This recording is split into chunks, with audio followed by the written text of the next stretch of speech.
Geliefdes, goeiemôre. Dit is baie lekker om vanoggend saam met elkeen van u hier te wees. Geliefdes, dit voel amper vir my of ek wil sê, en net so is ons verby die middel van lydenstyd. Ons het nog net 2 Sondae oor na vandag, dan is ons in Paasnaweek. Volgende Sondag nog 'n Lydenssondag, dan Palmsondag wat iets baie mooi en heeltemal anders is, en dan is dit Paasfees. Vir 4 Sondae nou al probeer ons saam hierdie reis deur die lydenstyd vat. Ons probeer saam hierdie tyd betekenisvol en mooi, of amper sê pers inkleur. En hierdie jaar, as ons so saam kyk na wie Jesus is, dan het ons nou juist dit probeer doen. Wat was sy lewe voor die kruisiging? Ek lees 'n baie interessante boek, Ek wil Jesus sien, wat baie oor dit praat, en ons gehelp het om in die vorige paar weke te kyk na, maar wat is dit aan Jesus? En hoe meer ek het lees, en hoe meer ek aan hierdie goed dink, besef ek, maar daar is so baie goed, wat ek nie weet nie, wat ons dalk vergeet, wat ons nog nooit gehoor het nie, nog nooit oor gepraat het nie. En dan kom hierdie vraag by my op, hierdie ongemaklike vraag, maar hoeveel van wie Jesus is deel van my lewe?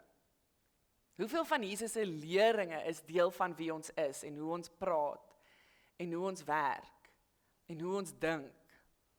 Hoeveel van wie Jesus is 'n kernpunt van ons geloof, ons verhoudings, ek sê weer, ons werk, ons innerlike dialoog, ons dialoog met ander mense? Hoeveel van ons lewens lyk soos die voorbeeld wat Jesus vir ons kom wys het? Kry ons dit ooit nog reg om die leermeester in ons lewe na te volg, of in ander mense te sien? En daarom juis hierdie reeks, sodat ons mekaar hierdie vraag kan vra, dat ons hieraan kan dink. In week 1 het ons vir mekaar gesê, daar is soveel meer aan Jesus, as wat ons ooit sal kan dink of droom. Ons moet nooit dink, ons weet alles, ons het nou gearriveer nie. In die tweede week het ons na name van Jesus gekyk. Wie was Jesus? Wat het die mense hom genoem?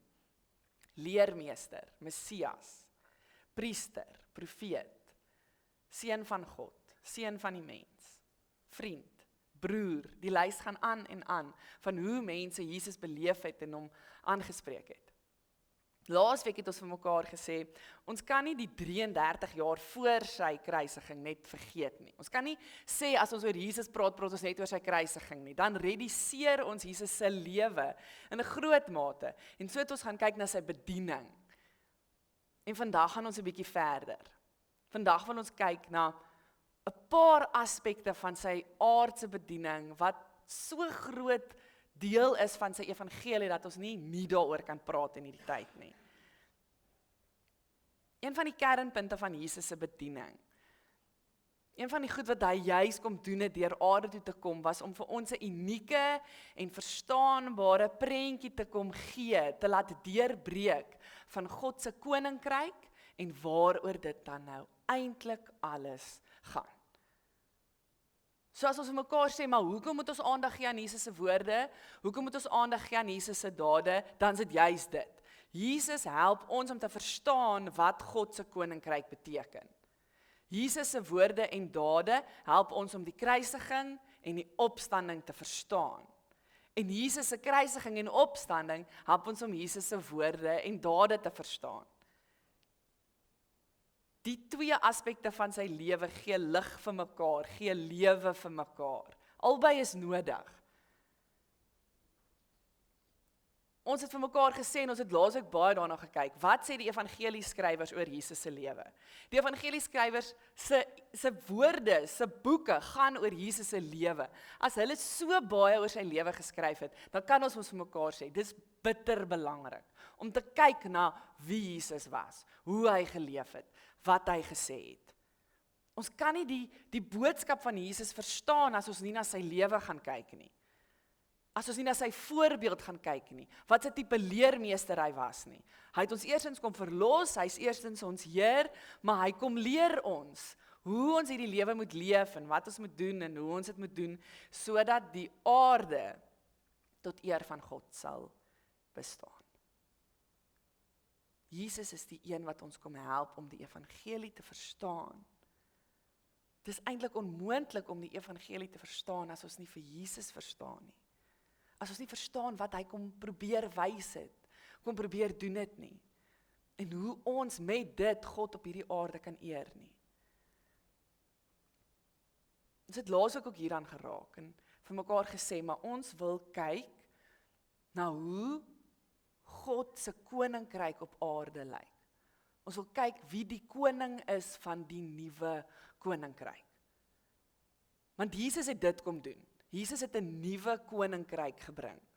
Ons lees dit saam in 2 Korintiërs 5 vanaf vers 17. As jy wil saam lees vanoggend, 2 Korintiërs 5 vanaf vers 17. Iemand wat aan Christus behoort is 'n nuwe mens. Die ou is verby, die nuwe het gekom. Dit is alles die werk van God. Hy het ons deur Christus met hom versoen en aan ons die bediening van die versoening toevertrou. Die boodskap van versoening bestaan daarin dat God deur Christus die wêreld met homself versoen het en die mense hul oortredinge nie toereken nie. Die boodskap van versoening het hy aan ons toevertrou. Ons tree dus op as gesandte van Christus en dit is God wat deur ons 'n beroep op julle doen. Hoor hoe mooi sê die 2020 vertaling dit ook. Daarom, as iemand in Christus is hy 'n nuwe skepping. Die ou dinge het verbygegaan. Kyk, hulle het nuut geword. En dit alles kom van God af, wat dit deur Christus met hom versoen het. En aan ons die bediening van die versoening gegee het. Wat ons hier hoor is, hier's 'n nuwe koning met 'n nuwe koninkryk. God het besluit om alles nuut te maak. Hy het besluit om 'n koninkryk te laat kom wat nuut is, wat anders is. 'n Nuwe stand van sake, nuwe reëls, 'n nuwe tyd. Maar die beste van alles is dat hierdie nuwe koninkryk, hierdie nuwe koning, nuwe taal gebruik wanneer daaroor God gepraat word. Die koninkryk van God gaan nou oor 'n nuwe koning. En dit is wat Jesus kom verkondig het. Hy kom verkondig nuwe goed oor God. Goed wat mense nog nooit gehoor het nie, nog nooit beleef het nie. Hy kom bid, hy kom praat met God op maniere wat sy eerste hoorders nog nooit gesien het nie. Dis amper asof Jesus kom en hy lig hierdie sluier, hy maak hierdie gordyne oop en sê, hier, kyk in God se hart in. Kyk wie God regtig is. In die woorde van Jesus leer ons 'n nuwe koninkryk ken. Want deur Jesus sien ons 'n nuwe koning, ons sien 'n nuwe God wil ek amper sê. En ons sien dit nie net in hoe Jesus praat oor God nie, ons sien dit in hoe hy optree. Ons sien vir Jesus in hoe hy hom omring met ander. In hierdie nuwe koninkryk met 'n nuwe koning, waar ons nuwe manier na God kan kyk, sien ons deur Jesus hoe om te werk met mense. Ons sien hoe hy armes versorg. Ons sien hoe hy die armes raak sien. Ons sien hoe hy aan hulle vat. Die siekes. Ons sien deur hom op wie hierdie koninkryk gerig is. Ons sien 'n almagtige, heilige, regverdige Heer, wat groot en almagtig is, maar in dit sien ons ook 'n Vader. 'n Nuwe eienskap van 'n nuwe koninkryk is dat Jesus, wanneer hy praat met mense, vat aan mense, as hy oor sy God praat, dan noem hy hom sy Vader. 'n Nuwe beeld van God word aan sy eerste hoorders gegee. Ons sien dit wanneer Jesus met sy disippels praat. As hulle hom vra hoe om te bid, dan bid hy ons Vader. In Romeine 8 hoor ons Abba Vader. Dit is hoe God aangespreek word. Die koning van die koninkryk, oor wie ons nou sing, oor wie ons praat, na wie ons bid, na wie ons verlang, hierdie God kan ons 'n Vader noem. Hoeveel vrede en rustigheid is dit nie veronderstel om vir mense te bring as dit die koning is nie. As dit die vryheid is wat ons kry vir die toekoms om te weet, maar dis 'n Vader wat hier in ons lewens is nie. Dit is hoe naby hierdie nuwe koning aan ons is. Hy's 'n liefdevolle, besorgde ouer. Geliefde, selfs as jy nie die beste voorbeeld van 'n pa of 'n ouer in hierdie lewe het nie, dan kom Jesus jy sê, maar dit is hoe 'n ouer kan lyk. Dis hoe 'n vader kan wees, soos geen ander nie. As ons vir 'n oomblik dink aan die gelykenis van die verlore seun, geliefdes, dan sien ons 'n pa wat treurend wag vir sy kind wat weggeloop het. Wat wag vir hom om terug te kom. Wat wag om hom met oop arms terug te verwelkom en te versorg. Soos geen ander gelykenis, sien ons iets hier van God die Vader. Leer ons iets van God se hart. Openbaar Jesus vir ons iets van God se hart. Waar ons sien, maar hierdie pa is vergewensgesind. Hy het groot liefde, hy het groot genade. Ons sien 'n ouer wat gereed staan om tweede kansse te gee en 'n oorbegin te gee. Ons sien ook ongelukkig in hierdie verhaal die tweede deel van 'n seun wat in sy pa se huis woon, sonder om hierdie deel van God ooit werklik te verstaan. Geliefdes, so, as ons vir mekaar sê dat Jesus kom wys vir ons 'n nuwe koninkryk, hy kom wys vir ons 'n nuwe koning, hy wys vir ons vir God, dan sien ons sien vir God, die Vader. 'n Besonderse soort liefde. God as 'n liefdevolle ouer, wat sterk is en vasberade is, vol energie, vol drif. Nie iemand om te onderskat nie. Ons sien ook iemand wat getrou is. Ons sien iemand wat sy beloftes onderhou. Daarom kan ons sê, hierdie Pa, hierdie God van ons, kyk ook in die toekoms in. Hy verander en hy vernuwe ook ons toekoms. Hy maak voorsiening. Dit is so 'n belangrike deel van Jesus se aardse bediening, om vir ons iets te wys van 'n nuwe koning, 'n koning vir ons elkeen, 'n liefdevolle Pa, wat ons net nader wil trek. Hoekom doen hy dit? Hoekom verduidelik hy dit vir ons? Hoekom kom doen God dit alles van ons? Ek dink ons sien in Jesus dat daar hierdie hoop is, dat almal op een of ander manier sal kan leef soos Jesus. Hoekom het God vir ons kom wys wie Jesus is en hoe Jesus kan leef, sodat ons die voorbeeld kan sien en dit kan navolg. Jesus kom wys vir ons hoe om te leef met hierdie koning Vader in ons lewe. Hy wys vir ons hoe 'n lewe kan lyk as hierdie Jesus ons voorbeeld is. Dan word die nuwe koninkryk ook ons lewe. As ons dit reg kry om soos Jesus te leef. Dit is nie altyd so maklik nie. Dit is nie altyd so eenvoudig nie. Natuurlik nie.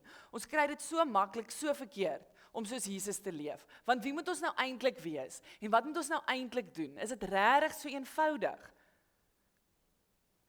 Miskien is dit. Miskien is dit so eenvoudig om te weet wat om te doen in hierdie lewe om soos Jesus te wees. In Matteus 23 vers 23 lees ons: Elende wag vir julle, skrifgeleerdes en fariseërs, hygelaars. Julle gee julle tiendes van kruisement, anys en koriander, maar wat volgens die wet van God die swaarste weeg, laat julle na. Geregtigheid, barmhartigheid, betroubaarheid. Juis hierdie dinge moet 'n mens doen en nie die ander nalat nie. Baie keer wanneer ons probeer om Jesus na te volg, dan doen ons verkeerde goed. Ons weet nie wat die regte goed is om te doen nie. Ons gee kruisement. Ons gee koriander.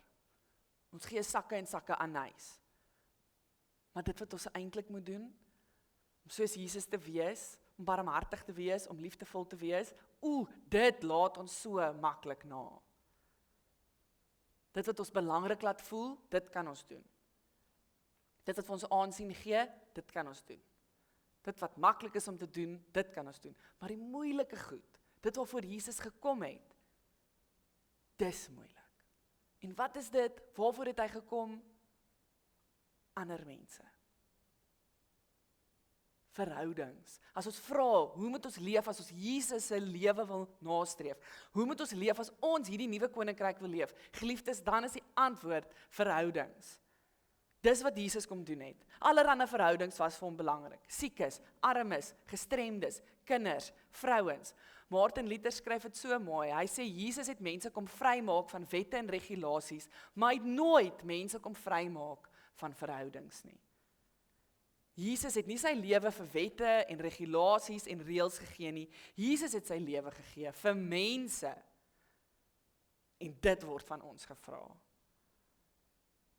Jesus vra nie van ons om deur oseane te swem en oor die hoogste pieke te klim nie. Jesus vra van ons om ander mense raak te sien. Naby en ver, goed en sleg, raak te sien. Om die koninkryk van die koning te gebruik as voorbeeld vir ons lewe, vra van ons om soos Jesus te leef vir ander. Vra vir ons 'n lewe waar ander mense belangrik is. Waar ons eie gewin en ons eie voordeel en ons eie kortstondige plesier nie belangriker kan wees as ander mense nie. Dit is nie so maklik nie. Ek weet dit, ons raak moeg, ander mense maak ons kwaad, ander mense tap ons, ander mense stel ons teleur, ek weet dit.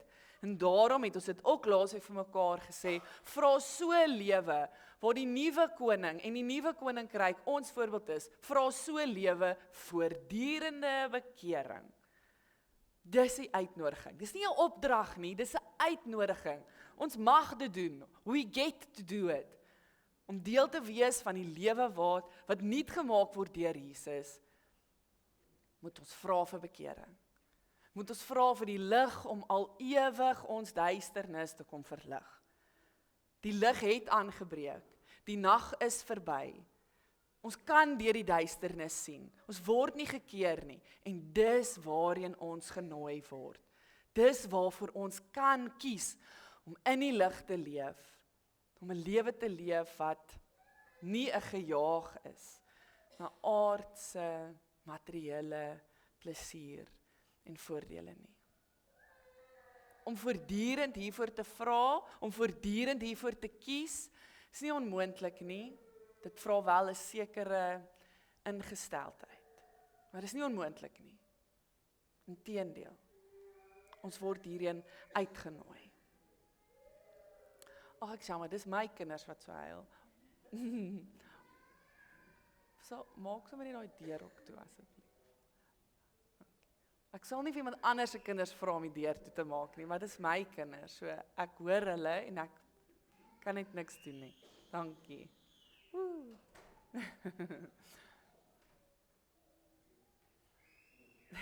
Iemand anders nou vir Ben gevat, ek weet dit. Geliefdes, kom ons kom terug. Chaos. Geliefdes, om 'n nuwe koning en 'n nuwe koninkryk te erken, om van hom te leer, om dit te leef, dit vra van ons vir 'n lewe wat geheilig word, waar Jesus in ons lewe herbevestig word, waar ons weet en hoor, ek is na sy beeld geskep, ek is na sy gelykenis geskep, ek kan in sy, met hom, in gemeenskap, in liefde leef, ek kan dit sien en dit met ander deel. Dit sê ek is gemaak vir barmhartigheid en liefde en diensbaarheid teenoor ander, teenoor die aarde. Dit het verrykende gevolge om so 'n lewe te leef. Verrykende gevolge, want dit beteken my ganse lewe kan anders wees.